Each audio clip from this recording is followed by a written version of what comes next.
सभी स्टूडेंट्स का Bansal mess class में स्वागत है। लेक्चर ऑन करके रख लो। हम लोग सभी आपसे बात कर रहे थे अपने टॉपिक की, जिसका नाम था partial differential equation of second order. इसमें हम आपसे मोंगेज मेथड का एप्लीकेशन सिखाना चाह रहे थे। आपसे कहा गया था उतना इम्पोर्टेंट नहीं है ये, लेकिन तब भी पढ़ना तो है ही। बुक पास कर दूं।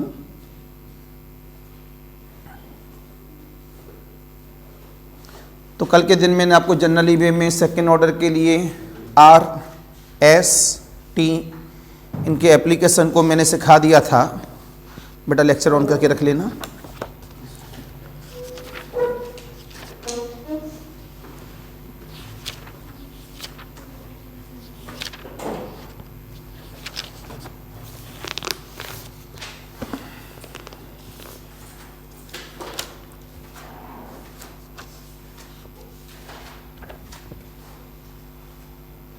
तो कल का हेडिंग क्या था हमारे पास?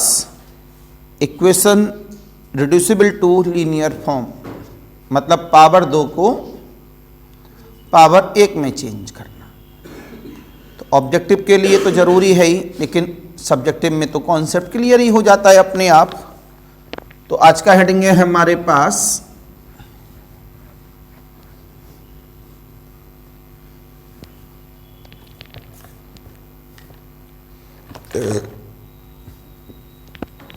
Equation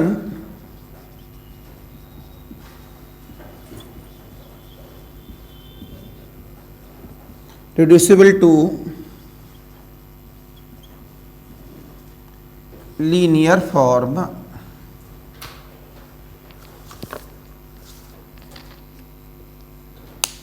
right.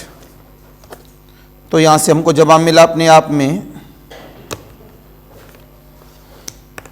जैसे कि मेरे पास आर होता है, आर का मतलब है डेबर टू बाई डबल पावर है, मतलब सेकेंड ऑर्डर है। तो आपने बोला डेबर अपॉन डेबर एक्स, तो उसे चेंज कर देंगे डेबर पी अपॉन डेबर एक्स। तो आर का मतलब दूसरा पता लगा लीनियर फॉर्म में डेबर पी अपॉन डेबर एक्स। राइट। टी का मतलब है डेबर टू जेड अपॉन डेबर बाई 2।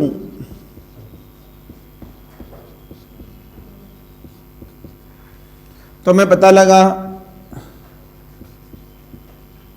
डेबर क्यू अपॉन डेबर वाई। एस का मतलब है तो डेबर अपॉन डेबर एक्स कॉमन ले लिया,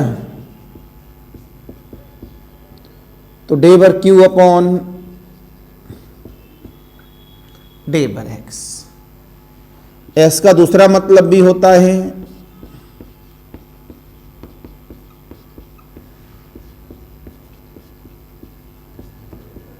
तो डेबर पी अपॉन डेबर वाई। ये ऑब्जेक्टिव सेंस में आ सकते हैं। R means A B C D in linear form. तो लीनियर फॉर्म में आर का मतलब है डेबर पी अपॉन डेबर एक्स, टी का मतलब है डेबर क्यू अपॉन डेबर बाई, एस का मतलब है डेबर पी अपॉन डेबर एक्स, मतलब डेबर क्यू अपॉन डेबर एक्स, और दूसरा एस का मतलब है डेबर पी अपॉन डेबर वाई। एक प्रॉब्लम सॉल्व कर लेते हैं कि कैसे करेंगे। उम्मीद तो आज हम समाप्त कर दें इसे, आज नहीं तो कल तो समाप्त होगा ही ये, और फिर आगे एक नया टॉपिक चालू हो जाएगा। इस टॉपिक से फिर कोई लेना देना है नहीं। एक सिस्टमेटिक तरीके से ये पूरा टॉपिक आ चुका है। मैंने कुछ लेक्चर अपलोड भी कर दिए थे, अगर कोई किसी दिन ना आया हो तो लेक्चरों से देख भी सकता है। अभी आज अपलोड और हो जाएंगे थोड़ी देर के बाद। प्रॉब्लम नंबर 1 पहले नोट कर लो, फिर प्रॉब्लम नंबर 1 की बात करें। बेटा लेक्चर ऑन करके रख लिए सभी ने?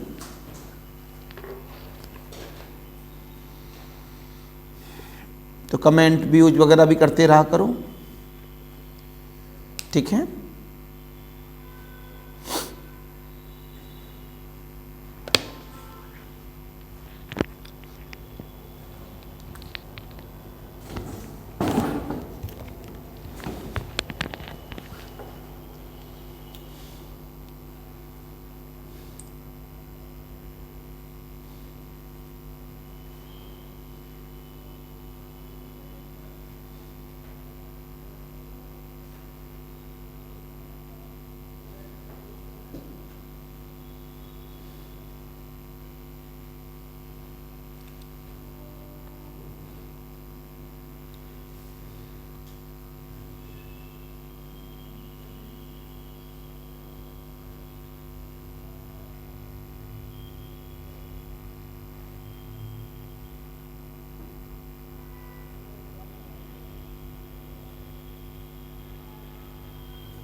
तो हम बात करते हैं अपने पॉइंट्स की तरफ।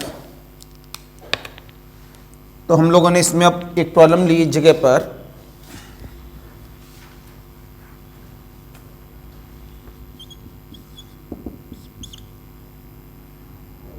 प्रॉब्लम नंबर 1,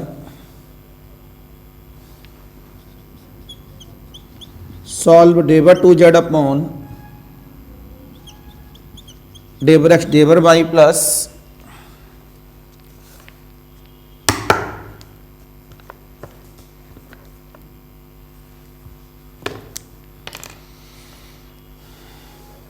डेबर जेड अपॉन डेबर X into F of X equal of the F of Y. देखो सॉल्यूशन चालू, आपने बोला given partial differential equation is, homework है नहीं तो प्लीज अपना पूरा टॉपिक रिवाइज कर लो। डेबर जेड अपॉन डेबर x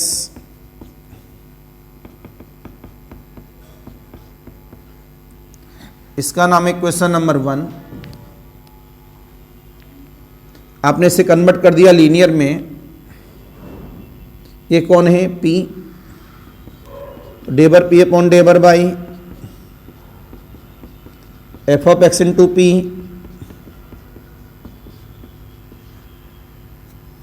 with respect to Y है। यहाँ पर हमारे पास, यहाँ भी अपने पास है ये, तो इसके एप्लीकेशन को एक दूसरे के साथ लेकर सॉल्व करना स्टार्ट कर देंगे। जो हमारे पास एफ ऑफ एक्स दे रखा है ये अपने आप में कोई न कोई कांस्टेंट की तरह काम करेगा। अब वो कांस्टेंट क्या है भाई? ये तो y का विद रेस्पेक्ट टू है तो y का फंक्शन हो गया, लेकिन यहाँ x तो बचा ही नहीं। तो आपने मान लिया लेट एफ ऑफ एक्स बराबर स्मॉल के, तो कितना मिला? डेबर p अपॉन डेबर by plus small K into P बराबर एफ ऑफ वाई। अगर इसे हम लोग ये मान के चलते हैं कि ये वेरिएबल नेचर है, तो अब तो केवल एक इंडिपेंडेंट वेरिएबल बचा। इस वजह से किस में कन्वर्ट कर सकते हैं? डी में। किस में कन्वर्ट कर सकते हैं? डी में, क्योंकि एक ही वेरिएबल है इस पी के विद रेस्पेक्ट टू के लिए। तो ये कैसा फॉर्म में? ये आपने पढ़ा है सेकेंड सेमेस्टर में। किसमें पढ़ा है? सेकेंड सेमेस्टर में। This is linear differential equation. तो हम क्या करते थे? Integrating factor e to the power of, इसका जो कांस्टेंट होता था विद रेस्पेक्ट टू के साथ, तो कितना e टू द पावर, ये काफी इंपॉर्टेंट फॉर्मूला था। इस वजह से ज्यादातर 90% स्टूडेंट्स को जो पढ़ता है थोड़ा ठीक ठाक उसे पताता रहता है कि भाई ये फॉर्मूला है। अब जो केवल टाइम पास के लिए पढ़ता है तो उसे ओडी का नाम ही क्लियर नहीं होगा, व्हाट इज द ओडी।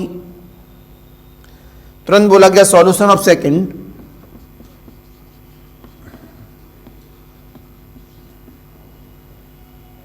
तो सेकंड का सॉल्यूशन कितना हो गया? Small p into integrating factor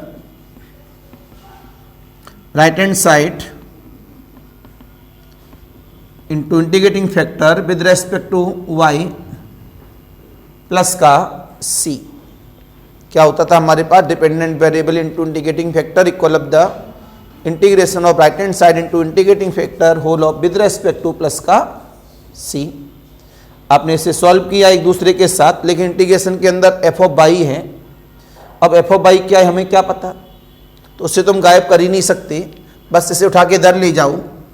small p का मतलब क्या हुआ? e की पावर माइनस का k by integration of F of Y e की power k by D Y plus C e की पावर माइनस का k वाई।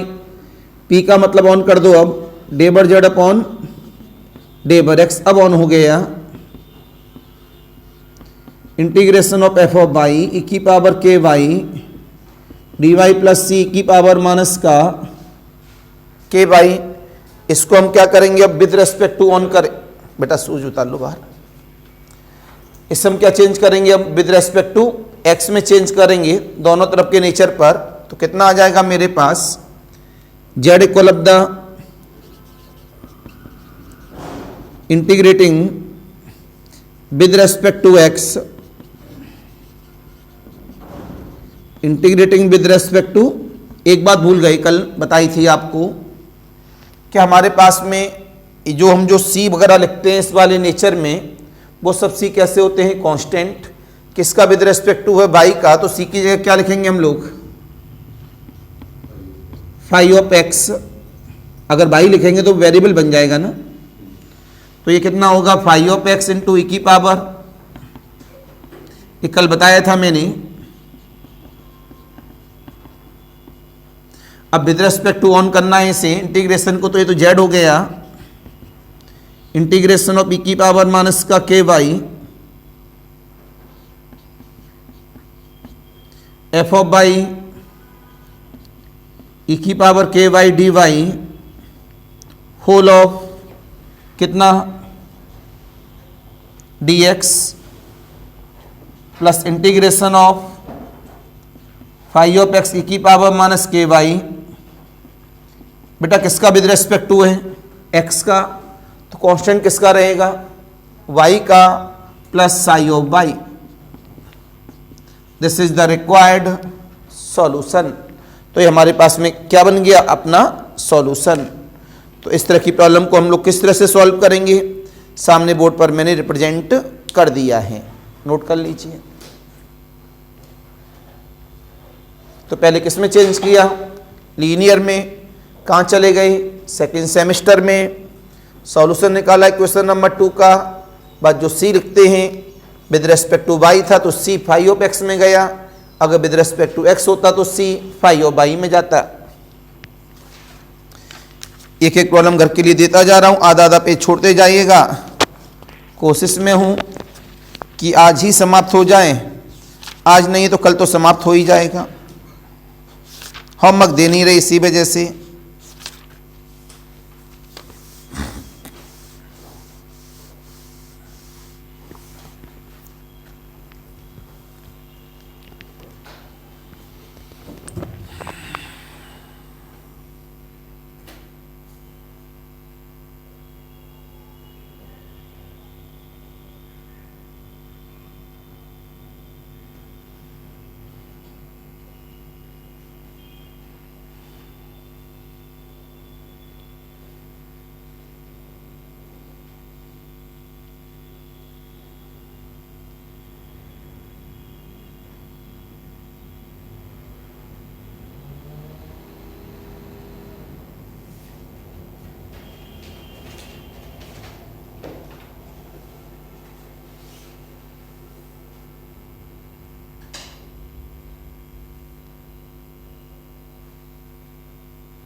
राइट बेटा।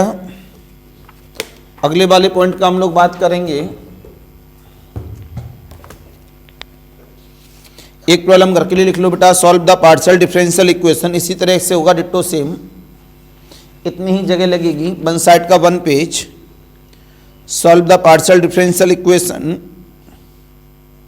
स्मॉल टी माइनस का X Q, small T minus X Q equal of the X square. उतनी जगह छोड़ देंगे जितनी जगह बोर्ड पर लगी है। फिर नए पेज से एक नया heading,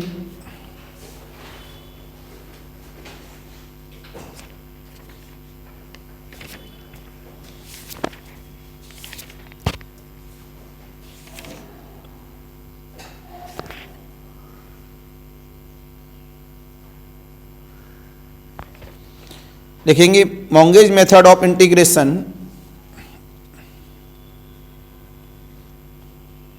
मॉन्गेज method of integration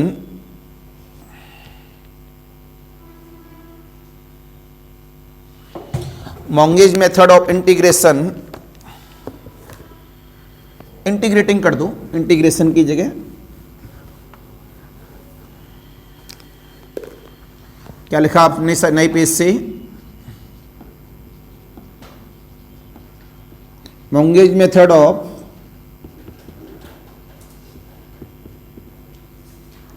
integrating capital R small R, capital S small S, capital T small T equal of the capital B.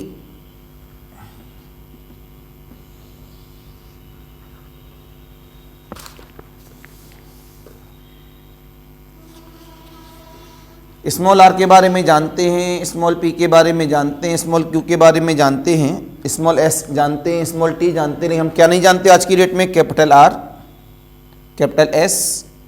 तो यहाँ लिख दो बेटा, where capital R comma capital S comma capital T comma capital B are the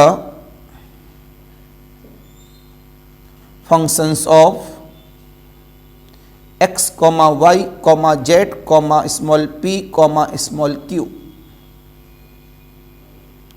are the functions of x comma Y comma Z comma small p comma small q। तो आपने बता दिया इसमें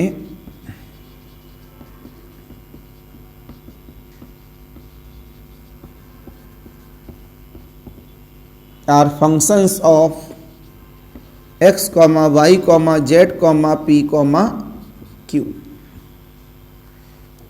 जब इसकी हम लोग बात कर रहे हैं इस जगह पर, तो एक एप्लीकेशन लेके सिखा रहे हैं आपको। अब इसमें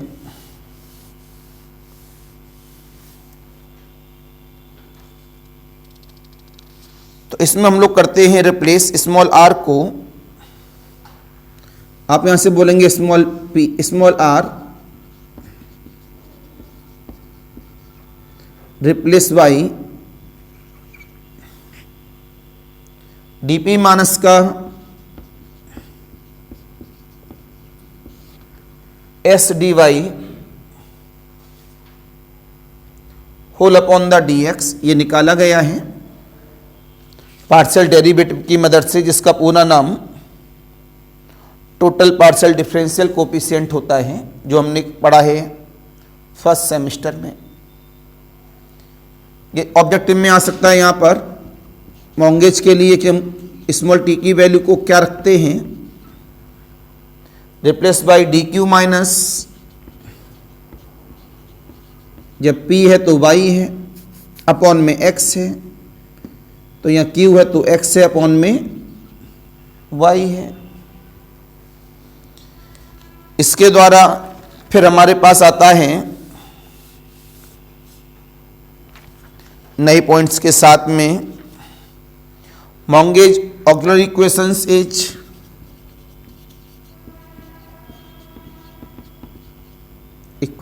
is capital R D P D Y capital T D Q D x plus capital B D x D Y बराबर 0। Capital R D Y two S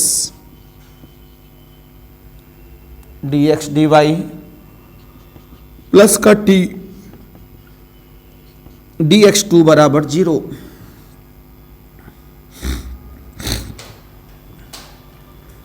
तो इस एप्लीकेशन के लिए ये important point Monge's auxiliary equation as, auxiliary का यहाँ दूसरा नाम होता है सब्सिटरी इक्वेशन। तो इसमें दो हमारे पास ऑक्सिलरी इक्वेशंस हैं, तो इसको बिल्कुल घोट के पी जाइएगा। सब्जेक्टिव में काम आए ना आए वो अलग बात, लेकिन ऑब्जेक्टिव में काम आ सकता है, राइट।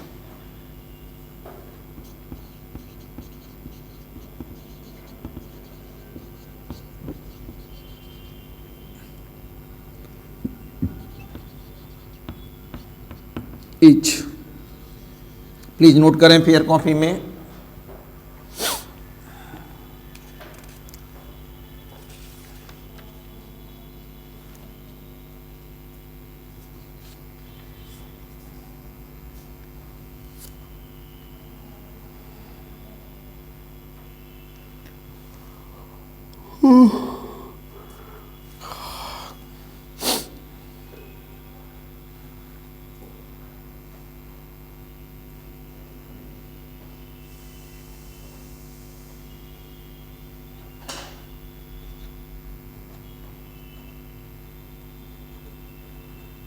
राइट,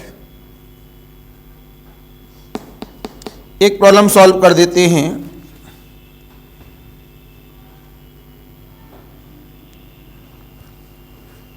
और टॉपिक का समापन ही समझो आप।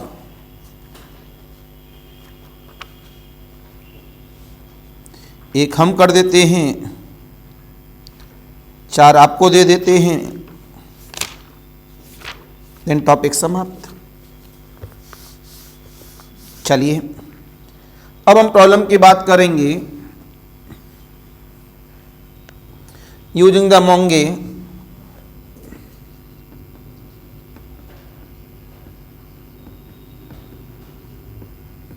मेथड r बराबर a स्क्वायर t।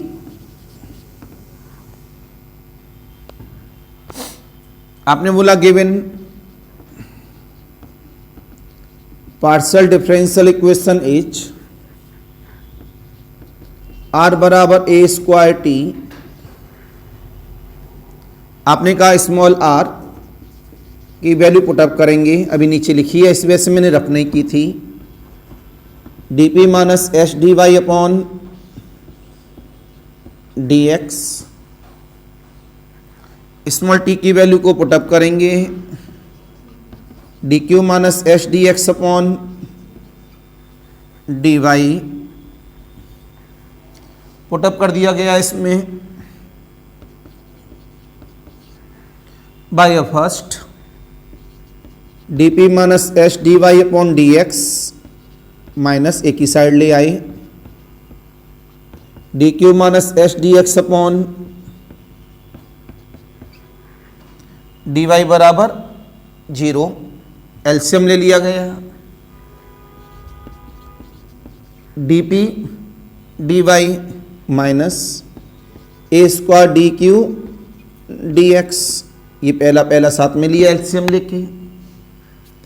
एस वाले टर्म्स एक साथ ले लिए, minus S common, D Y का square minus minus plus, minus 12 तो माइनस, डी एक्स का स्क्वायर बराबर का 0। अब यहां पर आपने वैल्यूज को पुटअप करना चालू किया। इस जगह पर आपने बोला मॉन्गेज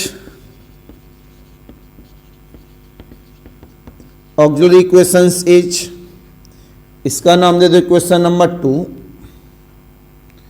इक्वेशन क्या थी? It is comparing nature of r r s s t t बराबर बी। यहाँ लिख दिया मैंने कंपेयरिंग मॉन्गेज का। मॉन्गेज का जो ओरिजिनल ऑक्सिलरी इक्वेशंस होता है वो क्या होता है, r D P D Y t D Q D x b D x D y r D y square h d x D Y t D x square बराबर 0। आपने बोला using, आपने बोला question number 3 becomes by the help of first, कितना आ जाएगा, R की value 1 D P D Y T T की value 0 V V V V V नहीं सॉरी एस की वैल्यू 0 टी की वैल्यू कितनी है ए स्क्वायर, लेकिन माइनस का, टी की वैल्यू पुटअप कर दी माइनस का ए स्क्वायर, बी की वैल्यू 0 तो ये 0 हो गया इक्वेशन नंबर 5। फिर आपने बोला equation number 4 becomes by the help of first, r की वैल्यू 1 थी, एस की वैल्यू 0 थी, टी की value a square minus A square थी बराबर का 0। कोई दिक्कत, इसका नाम बन गया इक्वेशन नंबर 6। इक्वेशन नंबर 6 में इसके क्या बन जाएंगे फैक्टर, ए स्क्वायर माइनस बी स्क्वायर से, यहां से डी वाई की वैल्यू को उठाएंगे पुटअप कर देंगे इक्वेशन नंबर 2 में, फिर डी एक्स की वैल्यू को उठाएंगे पुटअप कर देंगे इक्वेशन नंबर 5 में, फिर सॉल्व करेंगे। ध्यान से देखना, अभी तो जो मैंने थोड़ी देर पहले इसका एप्लीकेशन लिखाया था वही लिखा है, अब इसे सॉल्व करने की तैयारी कर रहा हूं।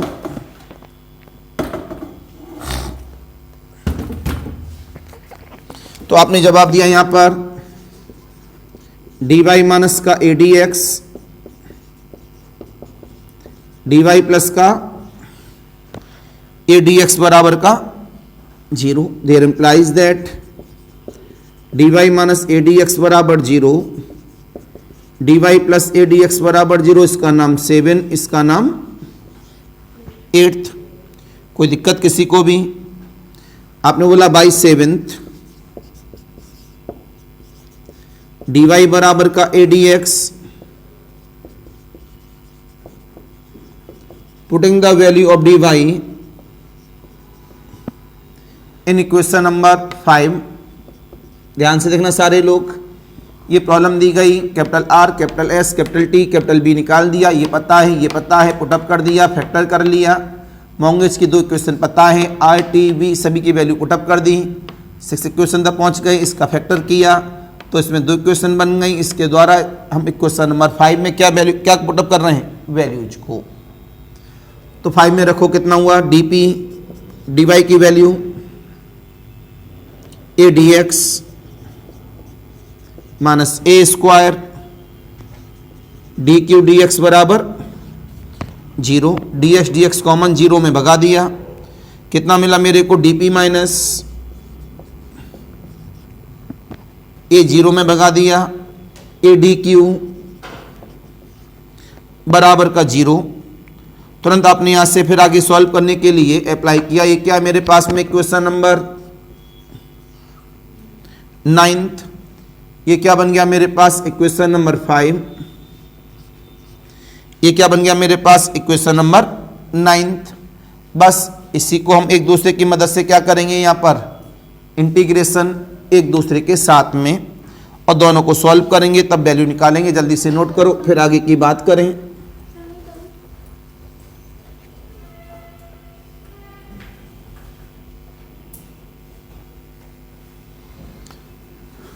क्लिक कर लो, नोट नहीं कर पाओगे। मैंने कहा ये कौन है, इक्वेशन नंबर 7, ये कौन है मेरे पास, इक्वेशन नंबर 9। तो मैंने बोला, मैं तब देखो सारे लोग, अब इंटीग्रेटिंग नंबर 7th एंड 9। बेटा 7th का इंटीग्रेशन करो, कितना आएगा, डी वाई का y, डी एक्स का x, डी पी का p, डी क्यू का q कर दो। y माइनस का ए एक्स बराबर 0 एंड सॉरी 0 नहीं, इंटीग्रेशन करना है तो कोई ना कोई एक कांस्टेंट आएगा, a1 ले लिया एंड इस पे आ जाओ, p माइनस का ए क्यू बराबर का b1। कोई दिक्कत किसी को भी? तुरंत आपने यहां पर एक दूसरे के साथ में वैल्यू को पुटअप किया। आपने यहां से, एक मिनट रुक जाइएगा, इसका वर्किंग रूल और देखना है थोड़ा सा, बस आंसर आने वाला है थोड़ी देर में, पी और क्यू निकालना है।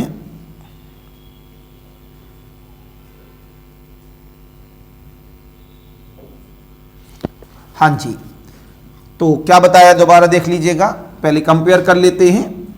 आरटी हमें पता था, वैल्यू पुटअप कर देते हैं। मॉन्गेज अगली क्वेश्चन पता था, वैल्यू पुटअप कर देते हैं। इसके बाद मैंने अपना दिमाग लगाया है। मैंने इसके बाद इसका क्या किया, सबसे पहले फैक्टराइजेशन किया। फैक्टराइजेशन करके 2 फैक्टर आ गए, एक फैक्टर का यूज किया, पुटअप कर दिया। अभी मेरे पास दूसरे फैक्टर का यूज नहीं हुआ है। अभी क्वेश्चन नंबर 8 मेरे पास बची हुई है। तो जब मैंने क्वेश्चन नंबर 7 को क्वेश्चन नंबर 5 में रखा तो मेरे पास क्या बना, क्वेश्चन नंबर 9। तो मैंने कौन सी क्वेश्चन रखी थी, 7, उसके द्वारा किस में रखा, 5 से क्या निकला, 9। तो 7 और 9 में क्या बन गया, कलेक्शन। ठीक है, आपने बोला इसके द्वारा ये निकाला है, तो आप यहां से लिखेंगे there implies that p minus का A Q equal of the F of y minus का ए एक्स। इन दोनों में रिलेशन बना लेते हैं, जो p और q का बे है उससे फंक्शंस के साथ इस्तेमाल कर देते हैं, कॉन्स्टेंट्स को गायब करके। ये बन गया क्वेश्चन नंबर 10। अब क्या करेंगे, क्वेश्चन नंबर 8 की मदद से दोबारा वैल्यू को पुटअप करेंगे, फिर इसको दोबारा सॉल्व करेंगे। करो भाई, बाय 8 डी वाई कितना मिला, माइनस का a d x, putting d y in equation number 5, put up कर दिया। कितना मिला, d p minus a d x plus a square, sorry minus A square D Q D x बराबर 0। A d x गायब, minus गायब, d p plus a d q बराबर 0। इसका नाम इक्वेशन नंबर 11। आपने कहा इंटीग्रेटिंग इक्वेशन नंबर 8 एंड 11। 8 का integration कितना हुआ, बाई प्लस ए एक्स बराबर a2 एंड इसका इंटीग्रेशन p प्लस ए क्यू बराबर b2। तो कितना बन जाएगा ये, p प्लस का ए क्यू बराबर फंक्शन ऑफ y प्लस का A X. This is the equation number 12। तो 2 बात मेरे पास आ गई, इक्वेशन नंबर 10 और इक्वेशन नंबर 12। इन दोनों को जोड़कर घटाकर किसकी वैल्यू निकाल दो, p एंड q की। आपने बोला सॉल्विंग 10 एंड 12। एक बार दोनों को जोड़ दो, ए क्यूब से ए क्यूब कैंसिल, तो 2p आ जाएगा। तो p की वैल्यू कितनी आ गई, f of y minus a x plus ji of y minus a x whole upon the 2। एक बार दोनों को घटा दो, माइनस माइनस माइनस, ए से कैंसिल, तो दोनों को घटाने पर माइनस का 2aq बना, तो माइनस इसको दे दिया, तो q की वैल्यू कितनी आ गई, 1/2a g of y plus a x minus f of y minus a x. हम लोग सब जानते हैं अपना फॉर्मूला क्या भी है, dz किसके बराबर होता है, p d x plus q d y के। p और q की वैल्यू को उठाकर इसमें पुटअप कर दीजिए आप, तो कितना मिला यहां से, dz बराबर एफ ऑफ y माइनस का A x plus ji of y plus का A x whole upon the 2। इसी में आना चाहिए किसी भी तरह, प्लस का 1/2a g of y plus का ax minus f of y minus का ax। f वाले f के साथ कर लो और y वाले y के साथ कर लो, मतलब g वाले g के साथ। तो dz कितना हुआ मेरे पास इस जगह पर, तो मैंने f वाले f के साथ कर लिए, तो 1/2a मैंने कॉमन ले लिया, क्या बचा अंदर मेरे पास 2a f। तो f ऑफ y माइनस का ax कॉमन ले लिया,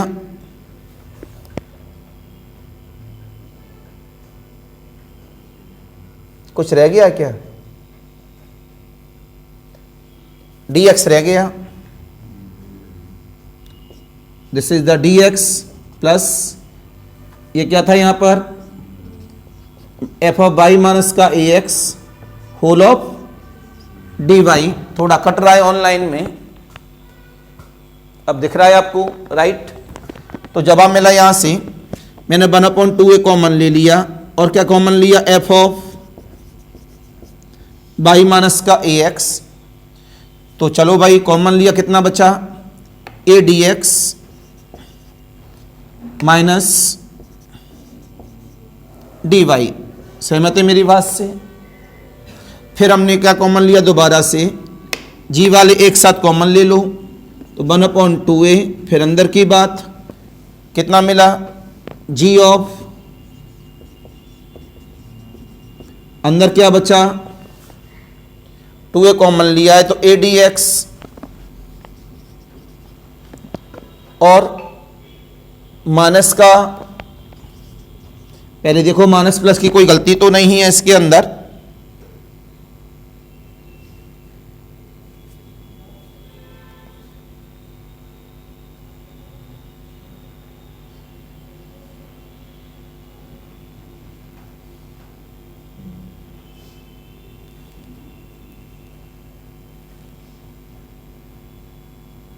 ये तो चलो ठीक है, माइनस कॉमन लेके आया है, इसमें माइनस कैसी गलती है,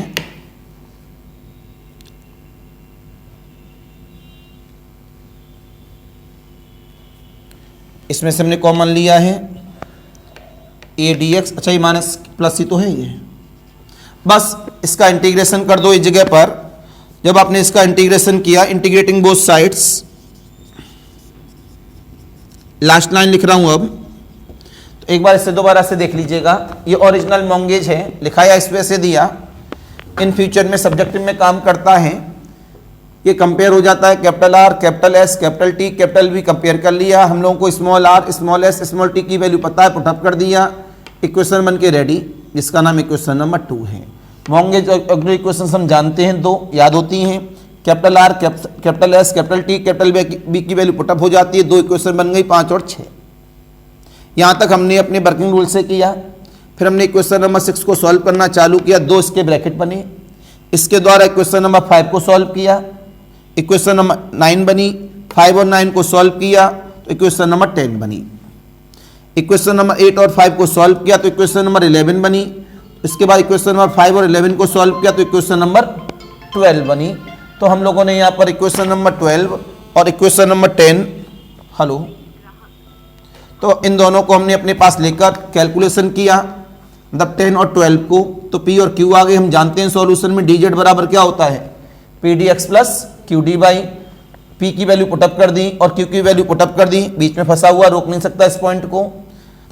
बाकी बच्चे वेट कर रहे हैं कि हमारा चालू नहीं किया अभी सर ने, क्योंकि बहुत लंबा प्रॉब्लम है। तो आपने बोला कि यहाँ वैल्यू पुटअप हो गई, यहाँ वैल्यू पुटअप हो गई, तो हमने एक साथ दोनों को कॉम्बिनेशन ले लिया इस जगह पर। कॉम्बिनेशन लेके सामने हमें पता लग गया, आप ध्यान से देख रहे हैं, y माइनस ax जो अंदर लिखा हुआ है, इसका इंटीग्रेशन डिफरेंशिएशन अंदर है, माइनस का अंतर है, तो माइनस में मान लूंगा मैंने क्या ले लिया है, कॉमन। मैं क्या मान के चलूंगा, माइनस क्या ले लिया यहाँ से, कॉमन। तो आपने क्या किया, इसका इंटीग्रेशन। जब इंटीग्रेशन किया कितना मिला, z माइनस टाइम्स ऑफ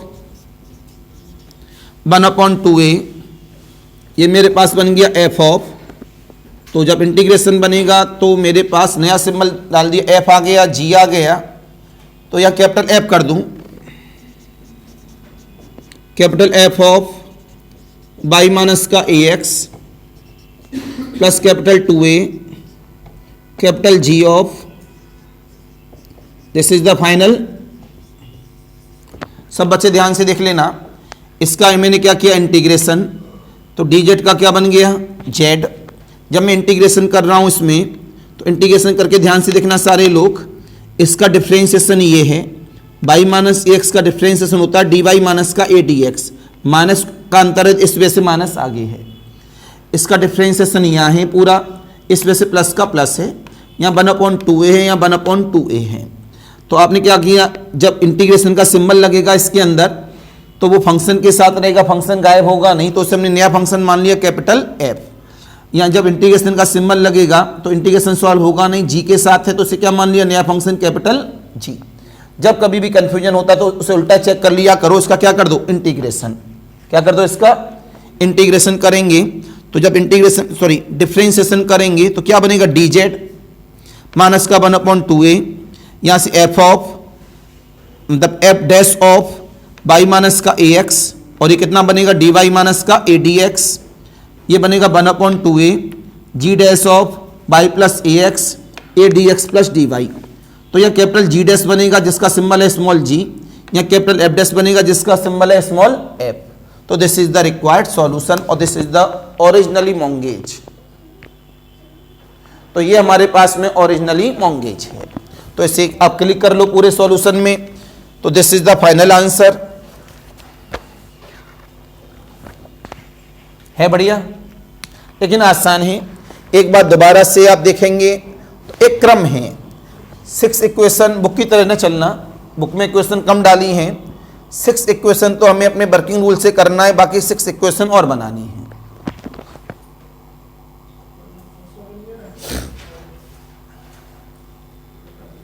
जरूरी नहीं है कितार्थ ने भी कुछ सही लिखा हो, कुछ गलत भी लिखा हो सकता है। वो भी गर्दन हिला रहा है, उसे कुछ विश्वास नहीं कि हमने सही लिखा है।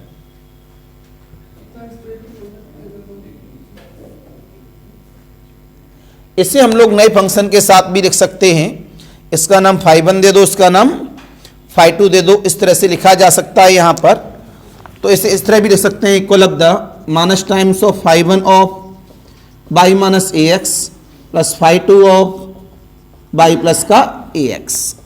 ये भी एक आंसर लिखा जा सकता है, क्योंकि यहाँ पर कॉन्स्टेंट्स को गायब करना है तो नया फंक्शन आ गया, कॉन्स्टेंट्स को गायब करना है तो नया फंक्शन आ गया।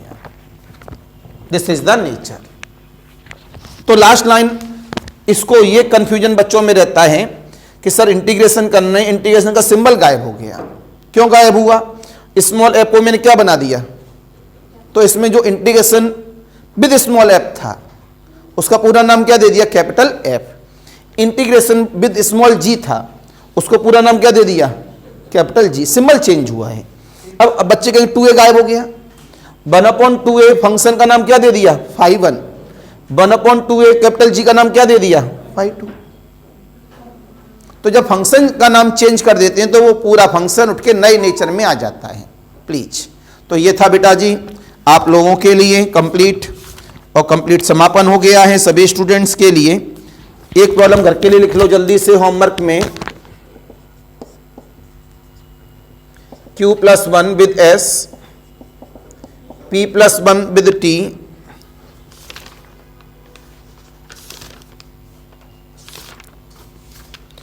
दूसरी t-r sec की पावर 4/, दो प्रॉब्लम प्लीज लगा लेना, उससे इसमें जो पूरा प्रोसेस है वो रिवाइज हो जाएगा और दिमाग में सेट हो जाएगा किसको किसके साथ सॉल्व करना है। तो ऑनलाइन वालों के लिए फिर नमस्कार, बाय बाय, कल मिलेंगे बढ़िया टॉपिक के साथ।